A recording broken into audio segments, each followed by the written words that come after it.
Over thinking. మనకి ఈ రోజుల్లో ఓవర్ థింకింగ్ అనేది చాలా సాధారణమైపోయింది అందరూ.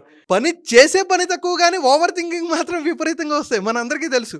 రోజుకి 72,000 థాట్స్ వస్తాయని, ఆలోచనలు వస్తుంటాయి.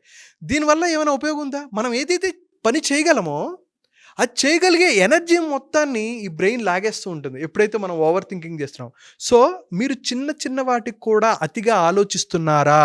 ఒక్కసారి ఆలోచించుకోండి. తర్వాత lack of clarity in decisions.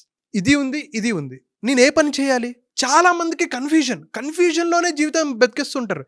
క్లారిటీగా డిసిషన్స్ తీసుకోలేకపోతే మీరు వేరే వాళ్ళ కింద బానిసలాగా పనిచేస్తూ ఉంటారు. మీ జీవితం ఎప్పుడూ ఉన్నత స్థాయికి వెళ్ళదు. సో, మీరు ఓవర్‌గా థింక్ చేస్తున్నారా? ప్రాపర్‌గా డిసిషన్స్ తీసుకోలేకపోతున్నారా?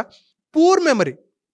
మర్చిపోతూ ఉంటారు. మర్చిపోతూ ఉంటే ఏమైనా ఉపయోగం ఉంటుందా? ఇప్పుడు నేను చెప్పే వీడియో కూడా మర్చిపోయారనుకోండి. ఏం ఉపయోగం ఉండదు. సో, చాలామంది భర్తలు భార్య చేత తిట్లెందుకు తింటారంటే వాళ్ళకి పూర్ మెమరీ ఉంటుంది కొంతమందికి. సో, అదొకటి.